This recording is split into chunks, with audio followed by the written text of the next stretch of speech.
Punjabi study point 60 वेख रहे सारे ही व्यूज़ का इस चैनल ते एक बार फिर बहुत बहुत स्वागत। मैं अमरजीत कौर अगली वीडियो लैके आप जी दे सामने पेश हैगी हूँ। तो इस वीडियो विच आपां क्लास 12वीं विशा है चोणवी पंजाबी जो कि पंजाब स्कूल सिक्ख्या बोर्ड के नाल रिलेटेड हैगा। तो इस विषय की आपां ਪ੍ਰੀਖਿਆ ਦੀ दृष्टि तो फटाफट रिविजन कर रहे हैं। इस तो पहला 2 वीडियोज़ बनाई जा चुकी हैं ने तो अज आप तीसरी वीडियो बनानी हैगी जो कि आप दोहराई कर रहे हैं। तीसरी पुस्तक है जो आप देखो, पहली पुस्तक सी मध्यकाली पंजाबी काव्य झलकां ते इतिहास, दूसरी आप बीतियां तो तीसरी पुस्तक है साहित्य बोध। आप इस नाल संबंधित प्रश्न उत्तर वाचते हैं तो होर भी बाकी रहिंदा जिहड़ा सिलेबस हैगा उसकी रिविजन करते हैं। जो प्रश्न है ने आपां गल कर रहे थे दूसरे प्रश्न नाल संबंधित ही प्रश्न चल रहे हैं ये जिहदे विच वस्तुनिष्ठ प्रश्न आउंदे हैगे ने। किहड़े कवि ने कविता नूं जज्बिਆਂ ते बलबलिਆਂ दा बेरोक उछाला जां बहन कहा हैगा। तो कवि का नाम की है वर्ड्सवर्थ, अंग्रेजी कवि हैगा वर्ड्सवर्थ, याद रखना हैगा। उसने कविता की डेफिनेशन की हैगी है इस तरह कह के। दूसरा प्रश्न है पंजाबी नाटक का मोढी कौन है? ईश्वर चंद्र नंदा, इसनों आपां IC नंदा भी कह देंगे हैगे। रंगमंच उत्ते किस चीज़ का खास प्रबंध हुंदा है? इसका उत्तर है रोशनी ते आवाज़ का। जिवें आपां रंगमंच नूं स्टेज कह सकते हैं भी स्टेज के उत्ते जिहड़ा हैगा पात्रां दे नूं खास तौर पर उभारन के लिए रोशनी ते आवाज़ उन्हां दी ठीक ढंग नाल दर्शकों तक पहुँचे, इसलिए इन्हां चीज़ों का प्रबंध किया जाता है। अगला प्रश्न पवित्र पापी, चिट्टा लहू, एक म्यान दो तलवारां, ये नावल ने, तिन्हां नावलों के नाम हैगे ने। तो पुछदा भी इस नावल का लेखक कौन है? इसका उत्तर की है नानक सिंह। अगला प्रश्न है जीवनी किहड़े साहित्य रूप के नेड़े हुंदी है? तो इसका उत्तर की है स्वै जीवनी दे। अगला प्रश्न साहित्य के सारे रूपों नालों जेठा पलेठा रूप किहड़ा है? जेठा पलेठा हुंदा है भी सब तो पहला हुंदा है जिहड़ा, जिवें जिहड़ा बच्चा है घर दे विच सब तो पहला जन्मिया हुंदा है उसनूं जेठा जां पलेठा कहंदे ने। ते साहित्य का रूप जिहड़ा सब तो पहला जिहड़ा है शुरू होया वो है कविता। अगला प्रश्न नाट्य शास्त्र का करता कौन है? इसका उत्तर है भरत मुनि, बहुत ही इंपॉर्टेंट प्रश्न है बेटा। अगला प्रश्न है नावलकार किस चीज़ नूं फुल्लां दा हार परोण वांग एक तरतीब दिंदा है? इसका उत्तर की है जीवन दियां घटनावां नूं। अगला प्रश्न कहानी का कथानक किहो जिहा हुंदा है? संखेप अते सरल। सफ़रनामे का शाब्दिक अर्थ की है? इसका उत्तर है सफ़र का बिरतांत। अगला जो प्रश्न है प्रोफैसर पूरन सिंह कविता नूं की मानदा है? इसका उत्तर है रूहां दी बोली। कविता किहड़ा प्रकाश है? इसका उत्तर है सुंदरता का। नाटक नूं जीवन की नकल किसने कहा है? अरस्तू ने। अगला प्रश्न नाटक विच सफलता की कसौटी की है? इसका उत्तर है रंगमंच, भाव वो नाटक ही सफल मन्ना जाता है जिसनूं रंगमंच उत्ते खेडिया जा सके। अगला प्रश्न एकांगी साहित्य का किहड़ा रूप है? इसका उत्तर है सुतंत्र। एकांगी का आरंभ किस तरह हुंदा है? इसका उत्तर है झटपटा। किस आलोचक ने नावल नूं रोज नामचा कहा है? वाल्टर स्कॉट ने, भी अंग्रेजी राइटर हैगा। पंजाबी विच नावल रचना कदों आरंभ हुई? 20वीं सदी दे विच। किस साहित्यक रूप दे विच घटना दा जां घटनावां दा विਉਂਤਬੱਧ बयान हुंदा है? नावल विच। अगला प्रश्न है किस साहित्य रूप का आद अते अंत घोड़ दौड़ वांग महत्वपूर्ण है? यह है कहानी वांग, कहानी का। आधुनिक साहित्य विच प्रमुख रूप किहड़ा है? निक्की कहानी। अगला प्रश्न किस शब्द के कोशगत अर्थ हैं? बन्नना, गुंदना ते इकट्ठा करना। इसका उत्तर है निबंध। किस साहित्य रूप का आद अते अंत महत्वपूर्ण हुंदा है? कहानी। अगला प्रश्न है स्वैजीवनी वांग केंद्रित रचना किहड़ी हुंदी है? सफ़रनामा। स्वैजीवनी वांग स्वै केंद्रित रचना किहड़ी हुंदी है? तो स्वै केंद्रित हुंदा भी अपने आप के उत्ते केंद्रित रचना किहड़ी हुंदी है? सफ़रनामा। क्योंकि सफ़रनामे दे विच ही जिहड़ा लेखक है वो अपने कीते हुए सफ़र बारे दसदा है तो अपने बारे ही दसदा है उहदे विच। ਜੀਵਨੀ ਕਿਹੜੇ ਸਾਹਿਤ ਰੂਪ ਦੇ ਨੇੜੇ ਹੈ? ਸਵੈ ਜੀਵਨੀ ਦੇ। ਅੱਗੇ ਹੈਗੇ ਨੇ ਬਹੁ ਵਿਕਲਪੀ ਪ੍ਰਸ਼ਨ, ਜਿਹਨੂੰ ਆਪਾਂ MCQs ਵੀ ਕਹਿ ਦਿੰਦੇ ਹੈਗੇ ਆ।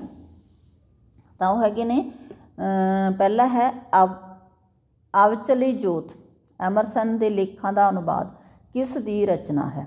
ਪ੍ਰੋਫੈਸਰ ਪੂਰਨ ਸਿੰਘ ਦੀ। ਗੁਰਬਖਸ਼ ਸਿੰਘ ਪ੍ਰੀਤਲੜੀ ਦੀ ਸ਼ੈਲੀ ਕਿਹੋ ਜਿਹੀ ਹੈ? ਵੀ ਲਿਖਦਾ ਕਿਸ ਢੰਗ ਨਾਲ ਹੈ? ਸਰਲ ਹੈ, ਅਧਿਆਤਮਕ ਹੈ, ਰਹੱਸਵਾਦੀ ਹੈ ਜਾਂ ਕਾਵਮਈ ਹੈ? ਤਾਂ ਇਹਦਾ ਉੱਤਰ ਕੀ ਹੈ? ਕਾਵਮਈ। ਜੀਵਨੀ ਕਿਹੋ ਜਿਹੇ ਵਿਅਕਤੀ ਦਾ ਜੀਵਨ ਚਰਿੱਤਰ ਪੇਸ਼ ਕਰਦੀ ਹੈ? ਹੁਣ ਵਿਅਕਤੀ ਕਿਹੋ ਜਿਹਾ ਹੋਵੇ ਜਿਸ ਦੀ ਜੀਵਨੀ ਲਿਖੀ ਜਾ ਸਕਦੀ ਹੈ? ਵਿਸ਼ੇਸ਼ ਵਿਅਕਤੀ ਜਾਂ ਮਹਾਂਪੁਰਖ ਦਾ। ਠੀਕ ਹੈ। ਜੀਵਨੀ ਕਲਾ ਦੀ ਆਧਾਰ ਭੂਮੀ ਕੀ ਹੈ? ਇਸ ਦਾ ਉੱਤਰ ਕੀ ਹੈ?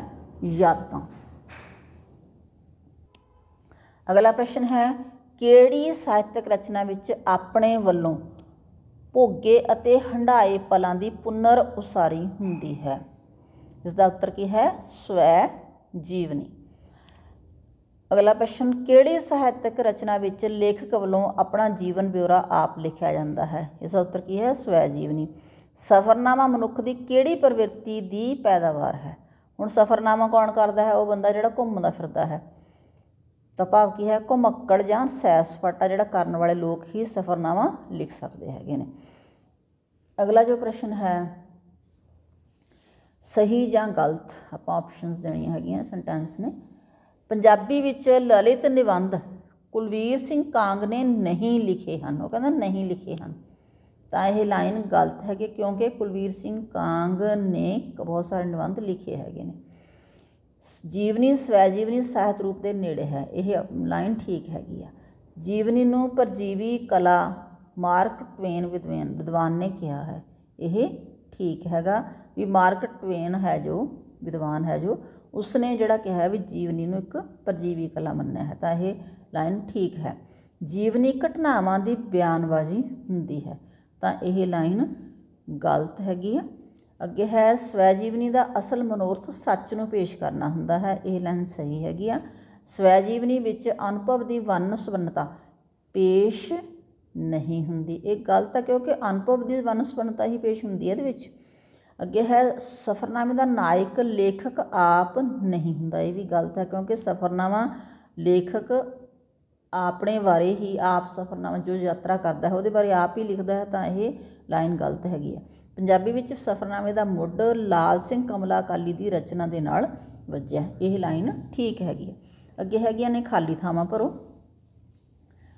ਤਾਂ ਪਹਿਲੀ ਜੋ ਲਾਈਨ ਹੈ, ਖੁੱਲ੍ਹੇ ਲੇਖ ਡੈਸ਼ ਦੀ ਲਿਖੀ ਹੋਈ ਪੁਸਤਕ ਹੈ, ਇੱਥੇ ਆਪਾਂ ਲਿਖਣਾ ਪ੍ਰੋਫੈਸਰ ਪੂਰਨ ਸਿੰਘ। ਸਵੈ ਜੀਵਨੀ ਡੈਸ਼ ਵਿੱਚ ਲਿਖੀ ਜਾਂਦੀ ਹੈ, ਇਹ ਹੈ ਉੱਤਮ ਪੁਰਖ। ਉੱਤਮ ਪੁਰਖ ਕੀ ਹੁੰਦਾ? ਜਦੋਂ ਵਿਅਕਤੀ ਕਹਿੰਦਾ ਵੀ ਮੈਂ ਇਹ ਕੀਤਾ, ਸਵੈ ਦੀ ਗੱਲ ਕਰਦਾ ਹੈ, ਉਹਨੂੰ ਉੱਤਮ ਪੁਰਖ ਕਹਿੰਦੇ ਹੈਗੇ ਨੇ। ਤਾਂ ਇੱਥੇ ਲਿਖਣਾ ਸੀ ਉੱਤਮ ਪੁਰਖ ਵਿੱਚ। ਹਿੰਦੀ ਵਿੱਚ ਸਫ਼ਰਨਾਮੇ ਨੂੰ ਕੀ ਕਿਹਾ ਜਾਂਦਾ ਹੈ? ਯਾਤਰਾ ਸਾਹਿਤਯ। ਕੀ ਕਹਿੰਦੇ ਨੇ? ਯਾਤਰਾ ਸਾਹਿਤਯ। ਅਤੇ ਅਸੀਂ ਇਹ ਲਾਈਨ ਭਰਾਂਗੇ, ਯਾਤਰਾ ਸਾਹਿਤਯ। ਅਤੇ ਕੀ ਹੈਗਾ? ਪੂਰਨ ਸਿੰਘ।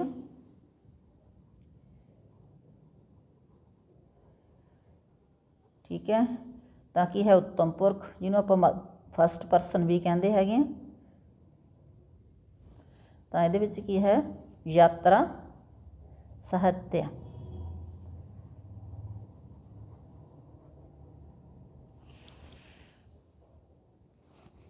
ਤਾਂ ਹੁਣ ਆਪਾਂ ਗੱਲ ਕਰਨੀ ਹੈਗੀ ਆ ਵੀ ਕਵਿਤਾ ਦੇ ਰੂਪਾਂ ਦੀ, ਛੰਦ, ਹੈ ਨਾ, ਜੋ ਅਗਲਾ ਆਪਾਂ ਨੇ ਭਾਗ ਜਿਸ ਦੇ ਪ੍ਰਸ਼ਨ ਉੱਤਰ ਆਪਾਂ ਵਸਤੂਨਿਸ਼ਟ ਪੜ੍ਹਨੇ ਹੈਗੇ ਨੇ। ਤਾਂ ਪਹਿਲਾ ਪ੍ਰਸ਼ਨ ਹੈ, ਤੂੰਬੇ ਨਾਲ ਭਾਂਤੋਂ ਭਾਂਤ ਬੋਲ ਬੋਲੀਆਂ ਕਾਵ ਸਤਰ ਦੇ ਵਰਨ ਕਿੰਨੇ ਹੈਗੇ ਨੇ? ਤਾਂ ਹੈਗੇ ਨੇ 6 + 7 ਵਰਨ। ਦੋਹਰੇ ਦੀਆਂ ਕਿੰਨੀਆਂ ਤੁਕਾਂ ਹੁੰਦੀਆਂ ਨੇ?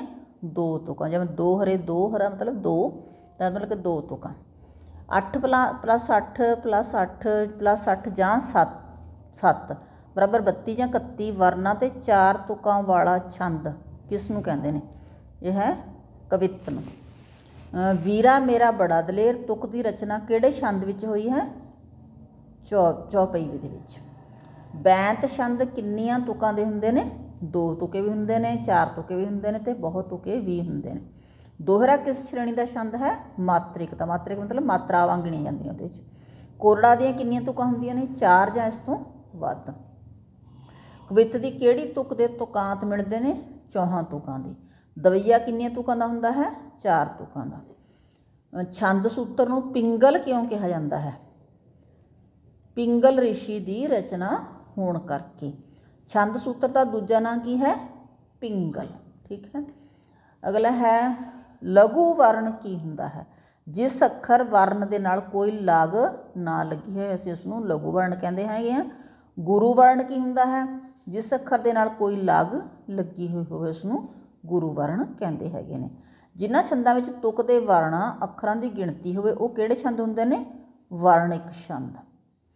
ਕੋਰੜਾ ਮਾਤ੍ਰਿਕ ਛੰਦ ਹੈ ਜਾਂ ਵਰਣਿਕ ਛੰਦ? ਤਾਂ ਉੱਤਰ ਕੀ ਹੈ? ਵਰਣਿਕ ਛੰਦ। ਕਵਿਤ ਛੰਦ ਵਿੱਚ ਕਿੰਨੇ ਵਰਨ ਹੁੰਦੇ ਨੇ? 31 ਜਾਂ 32। ਦੋਹਰੇ ਛੰਦ ਦੀਆਂ ਕਿੰਨੀਆਂ ਤੁਕਾਂ ਹੁੰਦੀਆਂ ਨੇ? 2। ਦਵਈਆ ਦੀ ਹਰ ਤੁਕ ਵਿੱਚ ਕਿੰਨੀਆਂ ਮਾਤਰਾ ਹੁੰਦੀਆਂ ਨੇ? 28। ਦੋਹਰੇ ਦੀ ਹਰ ਤੁਕ ਵਿੱਚ ਕਿੰਨੀਆਂ ਮਾਤਰਾ ਹੁੰਦੀਆਂ ਨੇ? 24 ਮਾਤਰਾ। ਕਵਿਤ ਛੰਦ ਵਿੱਚ ਵਿਸ਼ਰਾਮ ਕਿੱਥੇ ਕਿੱਥੇ ਆਉਂਦਾ ਹੈ? 8+8+8+7 ਤੇ ਜਾਂ ਫਿਰ ਸਾਰੇ 8 ਹੋਣਗੇ। ਠੀਕ ਹੈ। 32 ਜਾਂ 31 ਤੇ। ਅੱਗੇ ਹੈ ਬੈਂਤ ਦੀ ਹਰ ਇੱਕ ਤੁਕ ਵਿੱਚ ਕਿੰਨੀਆਂ ਮਾਤਰਾ ਹੁੰਦੀਆਂ ਨੇ? 19, 20 ਜਾਂ 21। ਦੋਹਰਾ ਛੰਦ ਵਿੱਚ ਕਿੰਨੀਆਂ ਮਾਤਰਾਵਾਂ ਹੁੰਦੀਆਂ ਨੇ? 24 ਮਾਤਰਾਵਾਂ ਹੁੰਦੀਆਂ ਨੇ। ਚੌਪਈ ਕਿਹੜਾ ਛੰਦ ਹੈ? ਮਾਤ੍ਰਿਕ। ਪੰਜਾਬੀ ਸਾਹਿਤ ਦਾ ਆਪਣਾ ਨਿਰੋਲ ਛੰਦ ਕਿਹੜਾ ਹੈ? ਇਹਦਾ ਉੱਤਰ ਹੈ ਕੋਰੜਾ ਛੰਦ। ਅੱਗੇ ਹੈਗੇ ਨੇ ਬਹੁ ਵਿਕਲਪੀ ਪ੍ਰਸ਼ਨ, ਮਤਲਬ ਵਸਤੂ ਜਿਹੜੇ ਹੈਗੇ ਨੇ ਆਪਾਂ MCQs। ਚੌਪਈ ਕਿਹੜੀ ਸ਼੍ਰੇਣੀ ਦਾ ਛੰਦ ਹੈ? ਮਾਤ੍ਰਿਕ ਦਾ। ਚੌਪਈ ਦੀ ਹਰ ਤੁਕ ਵਿੱਚ ਕਿੰਨੀਆਂ ਮਾਤਰਾ ਹੁੰਦੀਆਂ ਨੇ? 8+8 16 ਮਾਤਰਾ ਜਾਂ 8+7 ਜਾਂ 15 ਮਾਤਰਾ। ਚੌਪਈ ਦੇ ਪਹਿਲੇ ਤੁਕਾਂਤ ਵਿੱਚ ਕਿੰਨੀਆਂ ਮਾਤਰਾ ਹੁੰਦੀਆਂ ਨੇ? 8 ਜਾਂ 7। ਪਹਿਲੀ ਜਾਂ ਦੂਜੀ ਨਾਲ ਅਤੇ ਤੀਜੀ ਜਾਂ ਚੌਥੀ ਨਾਲ ਤੁਕਾਂਤ ਕਿਹੜੇ ਛੰਦ ਵਿੱਚ ਹੁੰਦਾ ਹੈ? ਚੌਪਈ ਦੇ ਵਿੱਚ। ਚੌਪਈ ਦੀਆਂ ਤੁਕਾਂ ਵਿੱਚ ਤੁਕਾਂਤ ਮੇਲ ਕਿਸ ਤਰ੍ਹਾਂ ਦਾ ਹੁੰਦਾ ਹੈ? ਤਾਂ ਇਹਦੇ ਵਿੱਚ ਕੀ ਹੈ? 2-2 ਤੁਕਾਂ 'ਤੇ ਤੁਕਾਂਤ ਮੇਲ ਹੁੰਦਾ ਹੈ। ਵੀਰਾ ਮੇਰਾ ਬੜਾ ਦਲੇਰ ਤੁਕ ਦੀ ਰਚਨਾ ਕਿਹੜੇ ਛੰਦ ਵਿੱਚ ਹੋਈ ਹੈ? ਚੌਪਈ ਦੇ ਵਿੱਚ। ਬੈਂਤ ਕਿਹੜੀ ਸ਼੍ਰੇਣੀ ਦਾ ਛੰਦ ਹੈ? ਮਾਤ੍ਰਿਕ ਦਾ। ਬੈਂਤ ਛੰਦ ਕਿੰਨੀਆਂ ਤੁਕਾਂ ਦੇ ਹੁੰਦੇ ਨੇ? 2 ਤੁਕੇ, 4 ਤੁਕੇ ਜਾਂ ਬਹੁਤ ਤੁਕੇ। ਇਹ ਗੱਲ ਪ੍ਰਸ਼ਨ ਕਈ ਵਾਰ ਆ ਗਿਆ ਆਪਣਾ, ਇਹਦਾ ਮਤਲਬ ਕਾਫੀ ਮਹੱਤਵਪੂਰਨ ਹੈ। ਦਵਈਏ ਦੀ ਹਰੇਕ ਤੁਕ ਵਿੱਚ ਕਿੰਨੀਆਂ ਮਾਤਰਾ ਹੁੰਦੀਆਂ ਨੇ? 10+12 ਬਰਾਬਰ ਹੈ 28 ਮਾਤਰਾਵਾਂ। ਅੱਗੇ ਹੈਗੇ ਨੇ ਸਹੀ ਗਲਤ। ਦਵਈਆ ਮਾਤ੍ਰਿਕ ਪ੍ਰਕਾਰ ਦਾ ਛੰਦ ਹੈ। ਇਹ ਲਾਈਨ ਠੀਕ ਹੈ। ਦਵਈਆ 6 ਤੁਕਾਂ ਦਾ ਹੁੰਦਾ ਹੈ। ਇਹ ਗਲਤ ਹੈ। ਅੱਗੇ ਹੈ 11+13 ਬਰਾਬਰ 24 ਮਾਤਰਾ ਤੇ 4 ਤੁਕਾਂ ਵਾਲਾ ਛੰਦ ਦੋਹਰਾ ਹੁੰਦਾ ਹੈ। ਇਹ ਗਲਤ ਹੈਗੀ ਲਾਈਨ। ਅੱਗੇ ਹੈ ਖਾਲਿਸਤਾਨ। ਚੌਪਈ ਦੀਆਂ 4 ਤੁਕਾਂ ਹਨ। ਚੌਪਈ ਦਾ ਅਰਥ ਹੈ 4 ਚਰਨਾਂ ਵਾਲਾ ਛੰਦ। ਬੈਂਤ ਦੀ ਹਰੇਕ ਤੁਕ ਵਿੱਚ 2 ਤੁਕਾਂਗ ਹੁੰਦੇ ਹਨ। ਤੁਹਾਡੇ ਪਾਠਕ੍ਰਮ ਵਿੱਚ 16+12 ਬਰਾਬਰ 28 ਮਾਤਰਾ ਦਾ 4 ਤੁਕਾਂ ਵਾਲਾ ਛੰਦ ਕੀ ਹੈ? ਦਵਈਆ ਹੈ। ਦਵਈਏ ਦੀ ਤੁਕ ਦੇ ਅੰਤ ਵਿੱਚ ਗੁਰੂ, ਗੁਰੂ ਜਾਂ ਫਿਰ ਲਘੂ ਤੇ ਜਾਂ ਗੁਰੂ ਦੋਨੋਂ ਹੋ ਸਕਦੇ ਨੇ।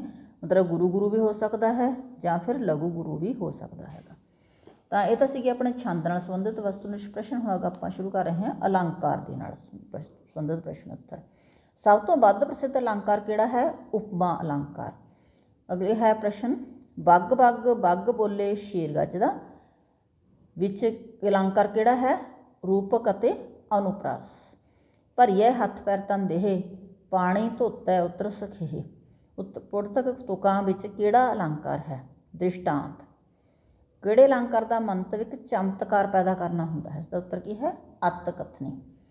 ਚਾਂਦੀ ਵਰਗਾ ਰੰਗ ਹੈ ਗੋਰਾ ਸੋਨੇ ਵਰਗੇ ਵਾਲ ਸੁਨਹਿਰੀ। ਇਸ ਤੁਕ ਵਿੱਚ ਕਿਹੜਾ ਅਲੰਕਾਰ ਹੈ? ਉਪਮਾ। ਉਪਮਾ ਦੀਆਂ ਕਿੰਨੀਆਂ ਕਿਸਮਾਂ ਹਨ? 5। ਮੁੰਦਾ ਸੰਤੋਖ ਸਰਮਪਤ ਝੋਲੀ ਧਿਆਨ ਕੀ ਕਰੇ ਬਪੂਤ ਤੁਕ ਵਿੱਚ ਕਿਹੜਾ ਅਲੰਕਾਰ ਹੈ? ਇਹ ਹੈ ਰੂਪਕ। ਦ੍ਰਿਸ਼ਟਾਂਤ ਅਲੰਕਾਰ ਵਿੱਚ ਉਪਮੇਯ ਤੋਂ ਉਪਮਾਨ ਵਾਕ ਦਾ ਸੰਬੰਧ ਕਿਹੋ ਜਿਹਾ ਹੁੰਦਾ? ਬਿੰਬ ਅਤੇ ਪ੍ਰਤੀਬਿੰਬ ਵਰਗਾ। ਭਾਵ ਬਿੰਬ ਦਾ ਮਤਲਬ ਹੁੰਦਾ ਵੀ ਜਿਵੇਂ ਆਪਾਂ ਸ਼ੀਸ਼ੇ ਦੇ ਵਿੱਚ ਫੋਟੋ ਦੇਖਦੇ ਹੈਗੇ ਹਾਂ ਆਪਣਾ, ਉਹ ਵਾਲਾ ਜਿਹਦੇ ਇਹਦੇ ਵਿੱਚ ਸੰਬੰਧ ਹੁੰਦਾ ਹੈ ਬਿੰਬ ਅਤੇ ਪ੍ਰਤੀਬਿੰਬ ਵਾਲਾ। ਚਾਂਦੀ ਵਰਗਾ ਰੰਗ ਹੈ ਗੋਰਾ ਸੋਨੇ ਵਰਗੇ ਵਾਲ ਸੁਨਹਿਰੀ। ਇਸ ਤੁਕ ਵਿੱਚ ਕਿਹੜਾ ਅਲੰਕਾਰ ਹੈ? ਉਪਮਾ। ਉਖਲੀਆਂ ਨਾਸਾਂ ਜਿਨ੍ਹਾਂ ਮੂੰਹ ਜਾਪਣ ਵਾਲੇ ਤੁਕ ਵਿੱਚ ਕਿਹੜਾ ਅਲੰਕਾਰ ਹੈ? ਰੂਪਕ। ਜਿੱਥੇ ਕਿਸੇ ਚੀਜ਼ ਦੀ ਵਡਿਆਈ ਕੀਤੀ ਹੋਵੇ ਕਿਹੜਾ ਅਲੰਕਾਰ ਪੈਦਾ ਹੁੰਦਾ ਹੈ? ਉਪਮਾ ਅਲੰਕਾਰ। ਉਪਮਾ ਅਲੰਕਾਰ ਵਿੱਚ ਕਿੰਨੇ ਤੱਤ ਹੁੰਦੇ ਹਨ? 4। ਕਿਸੇ 2 ਅਲੰਕਾਰਾਂ ਦੇ ਨਾਂ ਲਿਖੋ। ਉਪਮਾ ਅਲੰਕਾਰ, ਅਤ ਕਥਨੀ ਅਲੰਕਾਰ। ਅਲੰਕਾਰਾਂ ਦਾ ਸ਼ਬਦੀ ਅਰਥ ਕੀ ਹੁੰਦਾ ਹੈ? ਗਹਿਣੇ। ਅਗਲਾ ਪ੍ਰਸ਼ਨ ਹੈ ਕਿਸ ਅਲੰਕਾਰ ਵਿੱਚ ਕਿਸੇ ਗੱਲ ਨੂੰ ਵਧਾ ਚੜਾ ਕੇ ਵਰਣਨ ਕੀਤਾ ਹੁੰਦਾ है। ਇਹਦਾ ਅਰਥ ਉੱਤਰ ਕੀ ਹੈ? ਅਤ ਕਥਨੀ। ਕੋਈ ਦੋ ਵਾਚਕ ਸ਼ਬਦ ਲਿਖੋ। ਵਾਂਗੂ, ਵਰਗੇ। ਅਨੁਪਰਾਸ ਅੰਕ ਦੇ ਅਲੰਕਾਰ ਦੇ ਕਿੰਨੇ ਭੇਦ ਹਨ? इसका उत्तर की है? भेद मतलब किस्मां। इसका उत्तर की है? 5। जिथे उपमेय ते उपमान एक रूप होण उत्थे किहड़ा अलंकार हुंदा है? रूपक। उपमान ते उपमेय का मतलब हुंदा उपमेय जिहड़ी किसी की वडियाई कीती होवे ते वडियाई दी वाली चीज़ है जिहड़ी, ठीक है। दृष्टांत का की अर्थ है? उदाहरण, मिसाल जां नमूना। किसी होर चीज़ वर्गा दस के किसी नूं उहनूं जिहड़ा है किसी चीज़ की तारीफ करना, जगुण अवगुण दसना, उन्होंने दृष्टांत कहते हैं। कविता के विच जिथे समान वर्णा अखरां दे वार वार दोहराओ आउण उत्थे किहड़ा अलंकार हुंदा है? अनुप्रास अलंकार। आचार्य भरत मुनि के मशहूर ग्रंथ का की नाम है? नाट्य शास्त्र। अलंकार कविता के सोहज अते इसकी शोभा विच की करते हैगे ने? वाधा करते हैं। भाव मतलब वो शब्द सोहणे लगते हैं, कविता के विच रस पैदा हुंदा है अलंकारां दे नाल। जिथे किसी गल का वारी वारी दोहरा आवे तां किहड़ा अलंकार हुंदा है? अनुप्रास। अलंकारां दे किन्ने वर्ग हुंदे ने? 3। किहड़ा अलंकार उपमा अलंकार दे नाल नाल मिलदा जुलदा है? इहदा उत्तर की है? रूपक अलंकार। अगे है ने अपने MCQs बहुविकल्पी प्रश्न। जिथे उपमेय वाक अते उपमान वाक आपस ਵਿੱਚ ਬਿੰਬ प्रतिबिंब भाव नाल संबंधित होण उत्थे किहड़े अलंकार की सिरजना हुंदी है? इसका उत्तर की है? दृष्टांत।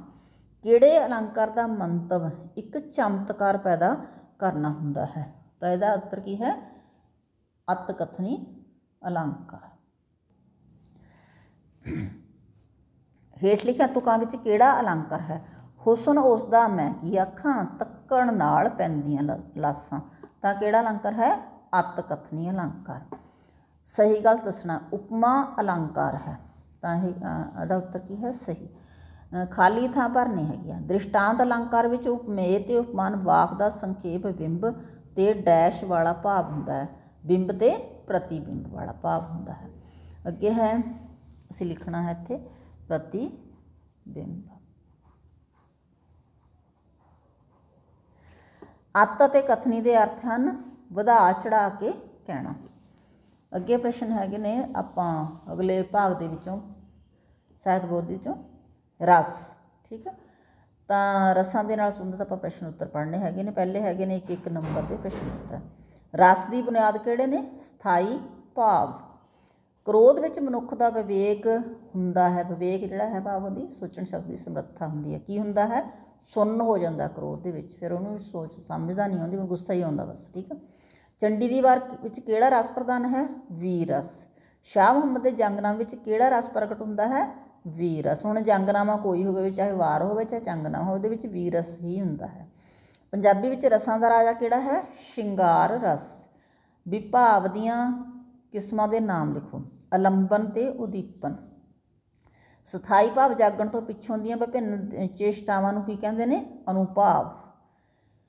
ਕਿਹੜੇ ਰਸ ਨੂੰ ਰਸਾਂ ਦਾ ਰਾਜਾ ਕਿਹਾ ਜਾਂਦਾ ਹੈ? ਸ਼ਿੰਗਾਰ ਰਸ। ਸਥਾਈ ਭਾਵ ਡੈਸ਼ ਦੀ ਬੁਨਿਆਦ ਹਨ। ਇਹਦਾ ਉੱਤਰ ਕੀ ਹੈ? ਰਸਾਂ ਦੀ ਬੁਨਿਆਦ ਹਨ। ਅੱਗੇ ਪ੍ਰਸ਼ਨ ਹੈਗੇ ਨੇ ਕਿਸ ਭਾਰਤੀ ਵਿਦਵਾਨ ਨੇ ਰਸ ਦਾ ਸੰਕਲਪ ਜਿਹੜਾ ਹੈ ਕੀਤਾ ਸੀਗਾ? ਆਰੰਭ ਮਤਲਬ ਕਿਹਨੇ ਕੀਤਾ ਹੈ? ਉਸਦਾ ਉੱਤਰ ਕੀ ਹੈ? ਭਰਤ ਮੁਨੀ। ਰਸਾਂ ਤੋਂ ਕੀ ਭਾਵ ਹੈ? ਸਵਾਦ ਜਾਂ ਆਨੰਦ। ਰਸ ਮੰਨਣ ਵਾਲਾ ਵਿਅਕਤੀ ਕੀ ਕਹਾਉਂਦਾ ਹੈ? ਰਸੀਆ। ਰਸ ਗਿਣਤੀ ਵਿੱਚ ਕਿੰਨੇ ਹਨ? 9। ਸ਼ਿੰਗਾਰ ਰਸ ਦਾ ਸਥਾਈ ਭਾਵ ਕੀ ਹੈ? ਪ੍ਰੇਮ ਜਾਂ ਪ੍ਰੀਤ। ਸ਼ਿੰਗਾਰ ਰਸ ਕਿੰਨੇ ਤਰ੍ਹਾਂ ਦਾ ਹੁੰਦਾ ਹੈ? 2 ਤਰ੍ਹਾਂ ਦਾ, ਸੰਯੋਗ ਰਸ ਤੇ ਵਿਯੋਗ ਰਸ। ਹਾਸ ਰਸ ਦਾ ਸਥਾਈ ਭਾਵ ਕੀ ਹੈ? ਹਾਸਾ। ਵੀਰ ਰਸ ਦਾ ਸਥਾਈ ਭਾਵ ਕਿਹੜਾ ਹੈ? ਇਸਦਾ ਉੱਤਰ ਕੀ ਹੈ? ਉਤਸ਼ਾਹ ਜਾਂ ਕੁਰਬਾਨੀ। ਅੱਗੇ ਹੈ ਰੌਦਰ ਰਸ ਦਾ ਸਥਾਈ ਭਾਵ ਕਿਹੜਾ ਹੈ? ਕ੍ਰੋਧ। ਕਰੁਣਾ ਰਸ ਦਾ ਸਥਾਈ ਭਾਵ ਕੀ ਹੈ? ਸ਼ੋਕ। ਚੰਡੀ ਦੀ ਵਾਰ ਕਿਹੜੇ ਰਸ ਦਾ ਉੱਤਮ ਨਮੂਨਾ ਹੈ? ਇਸਦਾ ਉੱਤਰ ਕੀ ਹੈ? ਵੀਰ ਰਸ। ਕਿਸ ਭਾਰਤੀ ਵਿਦਵਾਨ ਨੇ ਸਭ ਤੋਂ ਪਹਿਲਾਂ ਰਸ ਦੇ ਸੰਕਲਪ ਅਤੇ ਉਸਦੇ ਰੂਪ ਸਰੂਪ 'ਤੇ ਚਾਨਣਾ ਪਾਇਆ ਸੀ? ਇਸਦਾ ਉੱਤਰ ਕੀ ਹੈ? ਭਰਤ ਮੁਨੀ ਨੇ। ਅਗਲਾ ਪ੍ਰਸ਼ਨ ਹੈ ਅਦਭੁਤ ਰਸ ਦਾ ਸਥਾਈ ਭਾਵ ਕੀ ਹੈ? ਹੈਰਾਨੀ। ਕ੍ਰੋਧ ਵਿੱਚ ਮਨੁੱਖ ਦਾ ਵਿਵੇਕ ਕੀ ਹੁੰਦਾ ਹੈ? ਸੁੰਨ। ਸ਼ਾਂਤ ਰਸ ਦਾ ਸਥਾਈ ਭਾਵ ਕੀ ਹੈ? ਵੈਰਾਗ। ਦੀਪਤਸ ਰਸ ਦਾ ਸਥਾਈ ਭਾਵ ਕੀ ਹੈ? ਕਿਰਨਾਂ। ਅੱਗੇ ਹੈਗੇ ਨੇ ਇਸ ਭਾਗ ਦੇ ਨਾਲ ਸੰਬੰਧਿਤ ਖਾਲੀ ਸਥਾਨ। ਸਥਾਈ ਭਾਵ ਡੈਸ਼ ਦੀ ਬੁਨਿਆਦ ਹਨ, ਰਸਾਂ ਦੀ ਬੁਨਿਆਦ ਹਨ। ਅਦਭੁਤ ਰਸ ਦਾ ਸਥਾਈ ਭਾਵ ਕਿਹੜਾ ਹੁੰਦਾ ਹੈ? ਹੈਰਾਨੀ। ਕ੍ਰੋਧ ਵਿੱਚ ਮਨੁੱਖ ਦਾ ਵਿਵੇਕ ਸੁੰਨ ਹੁੰਦਾ ਹੈ। ਸ਼ਾਂਤ ਰਸ ਦਾ ਸਥਾਈ ਭਾਵ ਕੀ ਹੈ? ਵੈਰਾਗ। ਬੀਭਤਸ ਰਸ ਦਾ ਸਥਾਈ ਭਾਵ ਕੀ ਹੈ? ਕਿਰਣਾ। ਤਾਂ ਇਹ ਤਾਂ ਸੀਗੇ ਆਪਣੇ ਵਸਤੂਨਿਸ਼ਟ ਪ੍ਰਸ਼ਨ ਸਾਹਿਤ ਬੋਧ ਪਾਠ ਪੁਸਤਕ ਦੇ ਵਿੱਚੋਂ। ਅਤੇ ਉਮੀਦ ਕਰਦੀ ਹੈਗੀ ਹਾਂ ਵੀ ਸਾਰੇ ਪ੍ਰਸ਼ਨਾਂ ਦੇ ਉੱਤਰ ਤੁਹਾਨੂੰ ਚੰਗੀ ਤਰ੍ਹਾਂ ਯਾਦ ਹੋ ਜਾਣਗੇ ਅਤੇ ਇਸ ਪ੍ਰਸ਼ਨ ਦੀ ਤਿਆਰੀ ਤੁਹਾਡੀ ਬਹੁਤ ਵਧੀਆ ਤਰੀਕੇ ਨਾਲ ਹੋ ਜਾਣੀ ਹੈਗੀ। ਅਤੇ ਜੇਕਰ ਵੀਡੀਓ ਚੰਗੀ ਲੱਗੀ ਤਾਂ ਲਾਈਕ ਅਤੇ ਕਮੈਂਟ ਕਰਿਓ, ਆਪਣੇ ਫਰੈਂਡਸ ਦੇ ਨਾਲ ਵੱਧ ਤੋਂ ਵੱਧ ਸ਼ੇਅਰ ਕਰਿਓ। ਅਤੇ ਜੇਕਰ ਇਸ ਚੈਨਲ 'ਤੇ ਨਵੇਂ ਆਏ ਹੈਗੇ ਤਾਂ ਚੈਨਲ ਦੀ ਪਲੇਲਿਸਟ ਹਰ ਹਾਲਤ ਵਿੱਚ ਵਾਚੇ ਬੇਟਾ, ਕਿਉਂਕਿ ਇਸ ਚੈਨਲ ਦੇ ਉੱਤੇ ਕਈ ਕਲਾਸਿਸ ਦਾ ਕੰਮ ਪਾਇਆ ਹੋਇਆ ਹੈਗਾ। ਹੋ ਸਕਦਾ ਹੈ ਤੁਹਾਨੂੰ ਕਿਸੇ ਹੋਰ ਕਲਾਸ ਦੇ ਕੰਮ ਦੀ ਵੀ ਲੋੜ ਹੋਵੇ। ਖਾਸ ਤੌਰ 'ਤੇ ਵਿਆਕਰਨ ਦਾ ਕੰਮ ਹਰੇਕ ਕਲਾਸ ਦੇ ਲਈ ਲਾਭਦਾਇਕ ਹੈਗਾ। ਅਤੇ ਅੱਗੋਂ ਵੀ ਤੁਸੀਂ ਜੇਕਰ +2 ਦੇ ਵਿੱਚ ਹੈਗੇ ਹੋ ਤਾਂ ਅੱਗੇ BA ਕਲਾਸਿਸ ਦਾ ਕੰਮ ਵੀ ਇਸ ਚੈਨਲ ਦੇ ਉੱਤੇ ਪਾਇਆ ਹੋਇਆ ਹੈਗਾ। ਅਤੇ ਜੇਕਰ ਵੀਡੀਓ ਤੁਹਾਡੀ ਪੜ੍ਹਾਈ ਦੇ ਲਿਹਾਜ਼ ਦੇ ਨਾਲ ਲਾਭਦਾਇਕ ਹੋਈ ਤਾਂ ਫਿਰ ਇਸ ਚੈਨਲ ਨੂੰ, ਜੋ ਕਿ ਪੰਜਾਬੀ ਮਾਂ ਬੋਲੀ ਨੂੰ ਸਮਰਪਿਤ ਹੈ, ਸਬਸਕ੍ਰਾਈਬ ਕੀਤੇ ਬਿਨਾਂ ਬਿਲਕੁਲ ਨਹੀਂ ਜਾਣਾ। ਫਿਰ ਮਿਲਦੇ ਹੈਗੇ ਹਾਂ ਅਗਲੀ ਮਹੱਤਵਪੂਰਨ ਵੀਡੀਓ ਦੇ ਨਾਲ, ਜਿਸ ਦੇ ਵਿੱਚ ਆਪਾਂ ਜਿਹੜਾ ਹੈ ਕਵਿਤਾ ਭਾਗ ਦੇ ਵਿੱਚੋਂ ਵੱਡੇ ਪ੍ਰਸ਼ਨ ਜਿਹੜੇ ਹੈਗੇ ਨੇ, ਦੂਸਰਾ ਪ੍ਰਸ਼ਨ, ਕਿਉਂਕਿ ਪਹਿਲੇ ਦੂਸਰੇ ਪ੍ਰਸ਼ਨ ਦੀ ਤਿਆਰੀ ਕੀਤੀ ਆਪਾਂ ਹੁਣ ਤੱਕ ਵਸਤੂਨਿਸ਼ਟ ਪ੍ਰਸ਼ਨ ਉੱਤਰਾਂ ਦੀ। ਹੁਣ ਆਪਾਂ ਜੋ ਕਵਿਤਾਵਾਂ ਦੀ ਪ੍ਰਸੰਗ ਦੱਸ ਕੇ ਵਿਆਖਿਆ ਥਰਡ ਕੁਐਸਚਨ ਹੈਗਾ ਜਿਹੜਾ, ਉਸ ਨੂੰ ਪੜ੍ਹਾਂਗੇ ਅਗਲੀ ਵੀਡੀਓਜ਼ ਦੇ ਵਿੱਚ। ਅਤੇ ਅੱਗੋਂ ਜਿਹੜਾ ਹੈ ਬਾਕੀ ਦਾ ਪੂਰੇ ਪ੍ਰਸ਼ਨ ਪੱਤਰ ਦੇ ਅਕੋਰਡਿੰਗਲੀ ਸਾਰੇ ਹੀ ਪੇਪਰ ਦੀ ਤਿਆਰੀ ਇਸ ਚੈਨਲ 'ਤੇ ਕਰਵਾਈ ਜਾ ਰਹੀ ਹੈਗੀ ਹੈ। ਅਤੇ ਤੁਸੀਂ ਬਿਲਕੁਲ ਵੀ ਮਿਸ ਨਾ ਕਰਨਾ ਤਾਂ ਕਿ ਤੁਸੀਂ 13 ਮਾਰਚ ਨੂੰ ਵਧੀਆ ਤਿਆਰੀ ਦੇ ਨਾਲ ਜਿਹੜਾ ਹੈ ਪ੍ਰੀਖਿਆ ਕੇਂਦਰ ਵਿੱਚ ਜਾਓ ਅਤੇ ਵਧੀਆ ਅੰਕ ਪ੍ਰਾਪਤ ਕਰ ਸਕੋ। ਫਿਰ ਮਿਲਦੇ ਹੈਗੇ ਅਗਲੀ ਵੀਡੀਓ।